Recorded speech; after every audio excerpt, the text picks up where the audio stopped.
नमस्कार।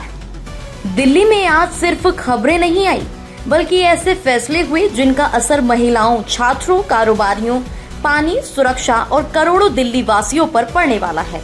क्या दिल्ली में अब पानी की समस्या कम होगी? क्या दिल्ली लक्ष्मी योजना पर सियासी संग्राम और तेज हो गया है? क्या दिल्ली विश्वविद्यालय और जामिया में पढ़ाई के नियम पूरी तरह बदल रहे हैं? क्या 15 अगस्त से पहले दिल्ली हाई अलर्ट पर है? और आखिर क्यों चलती बस कुछ ही मिनटों में जलकर राख हो गई? आइए शुरू करते हैं आज का सबसे बड़ा दिल्ली बुलेटिन। आज की सबसे बड़ी खबर दिल्ली जल बोर्ड की बैठक से आई। दिल्ली सरकार ने पानी और सीवेज व्यवस्था को सुधारने के लिए एक साथ कई बड़े फैसले लिए हैं। 250 नए जल एटीएम लगाए जाएंगे, जिनकी शुरुआत सरकारी स्कूलों से होगी। 58 करोड़ रुपए इस योजना पर खर्च किए जाएंगे।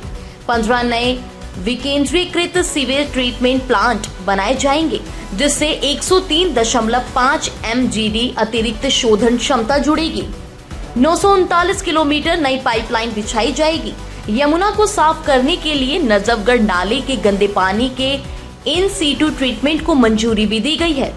30 लाख परिवारों की KYC कराकर पानी का नया डिजिटल रिकॉर्ड तैयार किया जाएगा, क्योंकि मौजूदा डेटा लगभग 20 साल पुराना है। और सबसे बड़ा सवाल यही है, क्या इस बार ये घोषणाएं लोगों के घर तक पानी और साफ यमुना के रूप में पहुंचेंगी? लेकिन पानी के बाद अब बात उस योजना की जिसने दिल्ली की राजनीति गरमा दी है। महिलाओं के लिए घोषित दिल्ली लक्ष्मी योजना को लेकर बुधवार को पूरे दिन सियासत तेज रही। भाजपा ने इसे महिलाओं के आर्थिक सशक्तिकरण की दिशा में बड़ा कदम बताया। सांसद कमलजीत सहरावत और बासुरी स्वराज ने कहा कि पिछली सरकारों ने केंद्र की नई योजनाएं दिल्ली में लागू नहीं होने दी। उधर भाजपा प्रवक्ता प्रवीण शंकर कपूर ने आम आदमी पार्टी के नेता सौरभ भारद्वाज पर भ्रम फैलाने का आरोप लगाया। इधर कांग्रेस भी मैदान में उतर आई। प्रदेश प्रवक्ता डॉक्टर नरेश कुमार ने उपराज्यपाल को ज्ञापन भेजकर योजना की शर्तें हटाने और सभी पात्र महिलाओं को इसका लाभ देने की भी मांग की। यानी योजना शुरू होने से पहले ही राजनीतिक घमासान शुरू हो चुका है। अब बात छात्रों की, क्योंकि दिल्ली के 2 बड़े विश्वविद्यालयों में बड़े बदलाव होने जा रहे हैं।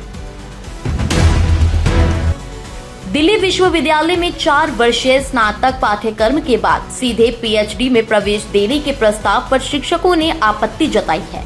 इस प्रस्ताव पर अंतिम फैसला कार्यकारी परिषद की बैठक में होगा।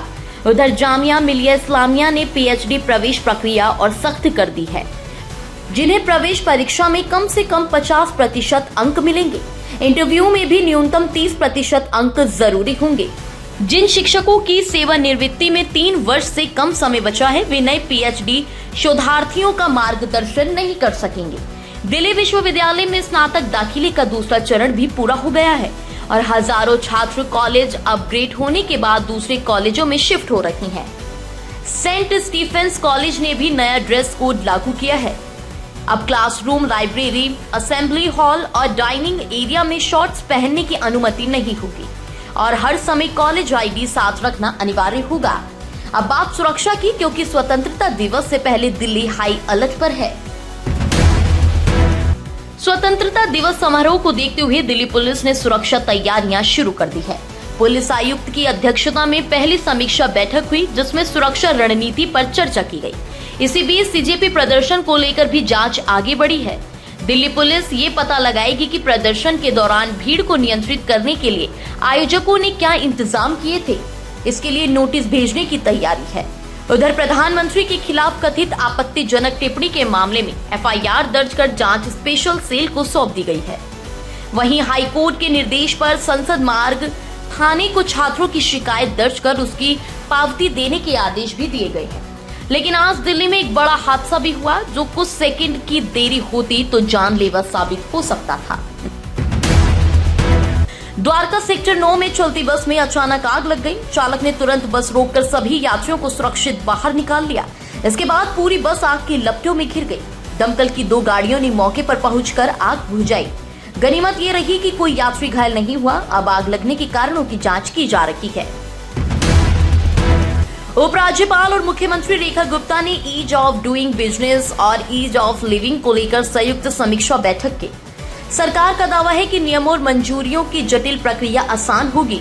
उद्देश्य है कि निवेश बढ़ाना, उद्योगों को राहत देना और रोजगार के नए अवसर पैदा करना।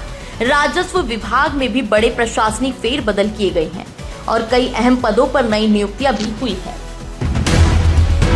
मुख्यमंत्री रेखा गुप्ता के निर्देश पर दिल्ली सफाई कर्मचारी आयोग का पुनर्गठन किया गया है। सुनीता कांगड़ा को आयोग का अध्यक्ष बनाया गया है।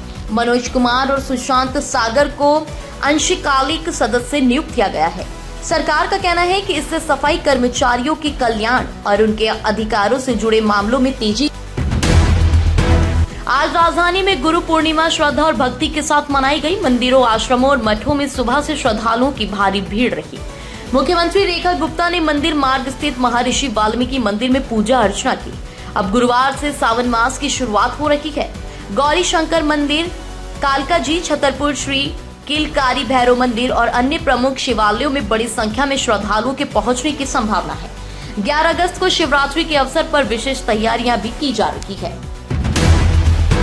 आज की बड़ी तस्वीर ये है कि दिल्ली में एक ही दिन में पानी, महिलाओं की योजना, शिक्षा, सुरक्षा, कारोबार और धार्मिक आयोजनों से जुड़े कई अहम फैसले सामने आए हैं।